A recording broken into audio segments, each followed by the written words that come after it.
शिवसेना राज ठाकरे को पसंद आने लगे हैं राहुल। महाराष्ट्र की राजनीति में नया गुल खिलने लगा है और इसकी महक आने लगी है। मुंबई में गुरुवार को एक निजी चैनल के कार्यक्रम मुंबई मंथन में बीजेपी की स्वाभाविक सहयोगी पार्टी माने जाने वाली शिवसेना के नेता संजय राउत और महाराष्ट्र नवनिर्माण सेना के प्रमुख राज ठाकरे ने खुलकर इसका इजहार किया है। राउत ने कांग्रेस उपाध्यक्ष राहुल गांधी की लीडरशिप की जमकर सराहना की तो राज ठाकरे ने कहा कि राहुल गांधी को पप्पू कहने वालों को उनसे डर लगने लगा है। मुंबई मंथन के बीजेपी बनाम शिवसेना सेशन में राउत ने कहा कि गुजरात में राहुल गांधी को सुनने के लिए भारी भीड़ उमड़ रही है। जनता किसी को भी पप्पू बना सकती है। राहुल गांधी अब पप्पू नहीं है। राहुल गांधी क्या बोलता है, क्या करता है, किससे मिलता है, उसमें इस देश की जनता रुचि लेने लगी है। इसका मतलब है कि राहुल गांधी भी इस देश को लीडरशिप दे सकते हैं। रावत के साथ ही महाराष्ट्र नवनिर्माण सेना के नेता राज ठाकरे ने भी राहुल गांधी की तारीफ की और कहा कि जिस व्यक्ति को बीजेपी पप्पू पप्पू कहती है आज वो गुजरात में झप्पू बन गया है। उनकी रैली में जितने लोग आ रहे हैं उसके डर कर प्रधानमंत्री 8-9 बार गुजरात जा रहे हैं। ठाकरे ने कहा कि आप इतने सालों तक राहुल गांधी को अपमानित करते रहे और अब वही आदमी गुजरात जा रहा है तो आपको डर क्यों लग रहा है? उसी आदमी के पीछे हजारों लाखों लोग खड़े हो रहे हैं तो उससे डर क्यों लग रहा है? बीजेपी के इतने मुख्यमंत्री गुजरात क्यों जा रहे हैं?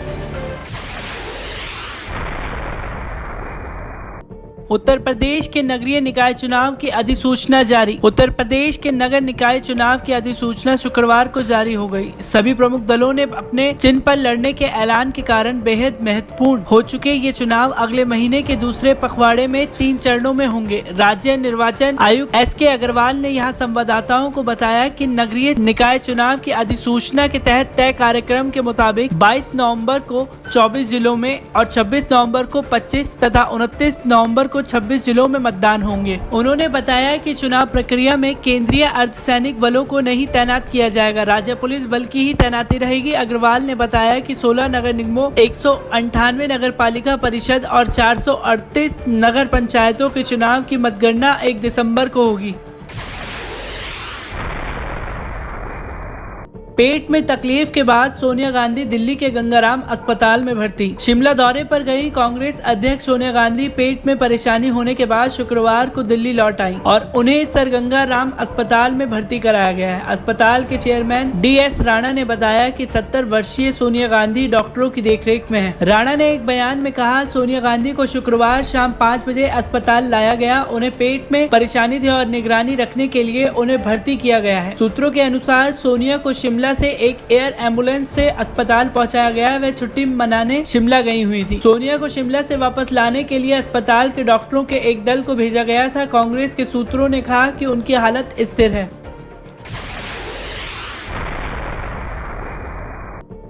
कथित सेक्स सीडी पर छत्तीसगढ़ से लेकर दिल्ली तक गरमाई सियासत। छत्तीसगढ़ से लेकर दिल्ली तक एक कथित पॉर्न सीडी को लेकर शुक्रवार को सियासत गर्म रही। इस मामले में जिस तरह वरिष्ठ पत्रकार विनोद वर्मा की यूपी के गाजियाबाद से गिरफ्तारी हुई उसको लेकर छत्तीसगढ़ पुलिस की भूमिका सवालों के घेरे में है। विनोद शर्मा को शनिवार को रायपुर लाया जाएगा। छत्तीसगढ़ पुलिस के मुताबिक वर्मा पर पॉर्न सीडी रखने और ब्लैकमेलिंग करने का आरोप है। छत्तीसगढ़ के जिस मंत्री की सीडी होने का दावा किया जा रहा है उस मंत्री के सामने आकर सीडी को फर्जी करार दिया। लोक निर्माण कार्य मंत्री राजेश मूणत ने इस पूरे प्रकरण में उन्हें बदनाम करने की साजिश बताया। विपक्षी कांग्रेस के राजेश ने इस प्रकरण में इस्तीफा मांगते हुए शनिवार को रायपुर में विशाल विरोध प्रदर्शन का ऐलान किया है। आम आदमी पार्टी के कार्यकर्ता ने शुक्रवार को राजेश के बंगले पर जाकर उनकी नेम प्लेट पर काली पोत दी थी। छत्तीसगढ़ में चुनाव बेशक 2018 में होने हैं लेकिन इस राज्य की सियासत में कथित पॉर्न सीडी ने खलबली मचा दी है। साथ ही राज्य में बीजेपी के एक कद्दावर मंत्री की साख को भी दाव पर लगा दिया है। ये प्रकरण उस वक्त सुर्खियों में आया जब दिल्ली में वीडियो रिकॉर्डिंग के एक स्टूडियो में छत्तीसगढ़ पुलिस ने छापा मारकर बड़ी संख्या में अश्लील सीडी बरामद की। छत्तीसगढ़ पुलिस ने गाजियाबाद में एक घर पर छापा मारकर अश्लील सीडी से भरा एक डब्बा बरामद किया। छत्तीसगढ़ पुलिस के दावे के मुताबिक ये डब्बा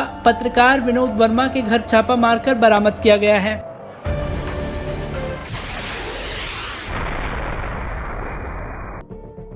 एक और नया देश बना, स्पेन से अलग हुआ कैटलोनिया। कैटलोनिया लंबी लड़ाई के बाद स्पेन से अलग होकर आजाद मुल्क बन गया है। कैटलोनिया की संसद में मतदान के बाद स्वतंत्रता की घोषणा की गई। वहीं शुक्रवार को ही स्पेन की संसद कैटलोनिया पर सीधे नियंत्रण बनाए रखने के लिए मतदान कराने की योजना में थी, लेकिन उससे पहले ही कैटलोनिया की संसद ने मतदान कर इसकी घोषणा कर दी। हालांकि बाद में स्पेन की संसद में मसले को लेकर बैठक हुई और स्पेन के कैटलोनिया पर सीधे नियंत्रण करने की शक्ति दी गई। 75 लाख की आबादी वाले कैटलोनिया की राजधानी बार्सिलोन है। इससे पहले स्पेन की सरकार ने कैटलोनिया के अलगाववादी नेता को आगाह किया था कि कानूनी व्यवस्था लौटने के लिए उनके पास 3 दिन का समय है। स्पेन की सरकार की ओर से तय शुरुआती समय सीमा को लेकर प्रतिक्रिया व्यक्त करते हुए कैटलोनिया के राष्ट्रपति चार्ल्स ने स्पेनिश प्रधानमंत्री मारियानो के साथ बातचीत का आह्वान किया था। साथ ही उन्होंने मैड्रिड की ओर से हाँ या ना में जवाब देने की मांग पर कुछ नहीं कहा था। शुक्रवार सुबह मारियानो राज्य ने सीनेट से कैटलोनिया के अधिकारी को बर्खास्त करने को कहा था। हालांकि कैटलोनिया की संसद की ओर से आजादी की घोषणा करने के बाद राज्यों ने स्पेन के लोगों से शांति बनाए रखने को कहा। उन्होंने कहा कि कैटलोनिया में जल्द ही कानून व्यवस्था दुरुस्त कर ली जाएगी। दरअसल आर्थिक मंदी और राजनीतिक खर्चा में कटौती के बाद कैटलोनिया की आजादी की मांग तेज हो गई थी।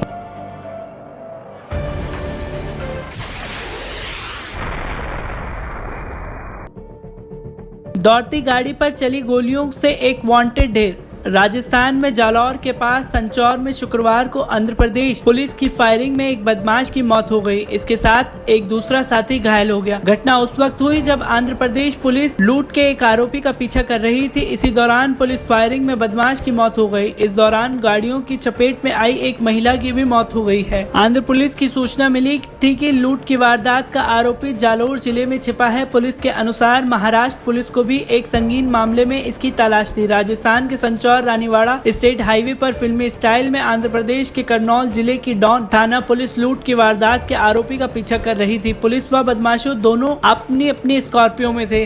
आंध्र के करनौल जिले की पुलिस भीम सिंह पुत्र शंभू सिंह निवासी भगल भीममाल का पीछा कर रही थी। गाड़ी के उसके साथ भरत पुरोहित निवासी पिछवाड़ी सवार था। आंध्र प्रदेश पुलिस के अनुसार वे अपराधी का काफी दूर से पीछा कर रहे थे। उन्होंने उसे पकड़ना चाहा तो वह अपने एक साथी के साथ स्कॉर्पियो से भाग छूटा। बदमाश को भागता देख पुलिस ने फायरिंग शुरू कर दी, जिसमें उसकी मौत हो गई।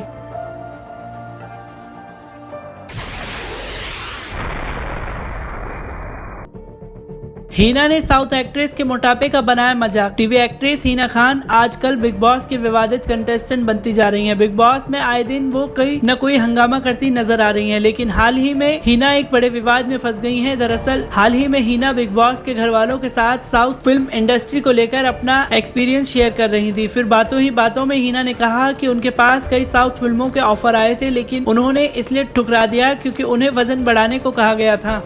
हिना यही नहीं रुकी, उन्होंने कहा कि साउथ इंडस्ट्री की एक्ट्रेस मोटी और थुलथुली होती है। हिना घर वालों से बात करते हुए ये भी कहती हैं कि साउथ फिल्म मेकर्स को हीरोइन की साड़ी में पेट के पास लटका हुआ फैट सही लगता है। बस फिर क्या था। हिना के इस बयान के बाद साउथ इंडस्ट्री की एक्ट्रेस हंसिका मोटवानी ने ट्विटर पर हिना को खूब सुनाया। हिना ने लिखा, शायद टीवी की लाडली बहू को नहीं पता था कि बहुत सी बॉलीवुड एक्ट्रेस साउथ की फिल्मों में काम कर रही है। हमें नीचा दिखाने की कोशिश करने के लिए आपको शर्म नहीं आती।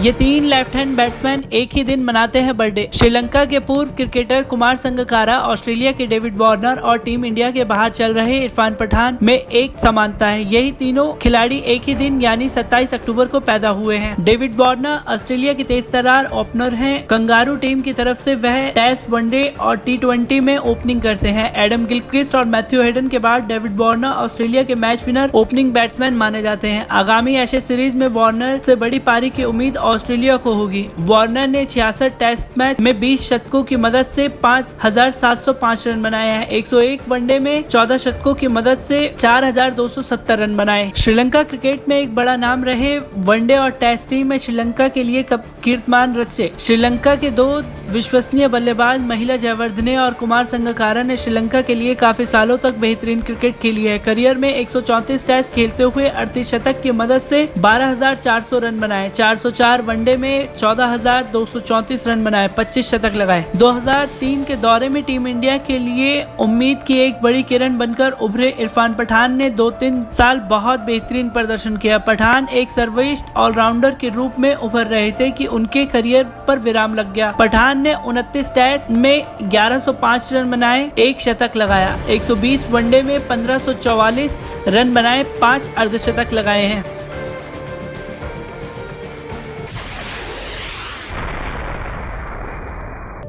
तमंचा लेकर योगी के आवास में घुस रहा था ये युवक। यहाँ सीएम आवास पर शुक्रवार को एक युवक को तमंचे के साथ गिरफ्तार किया गया है। ये युवक सीएम योगी से मिलने की जिद कर रहा था। बताया जा रहा है कि जब सुरक्षा कर्मियों ने उसे रोकने की कोशिश की तो उसने सुसाइड करने का प्रयास किया। इसके बाद पुलिस ने उसे हिरासत में ले लिया है और गौतमपल्ली थाने ले गई है। पुलिस मामले की जाँच कर रही है।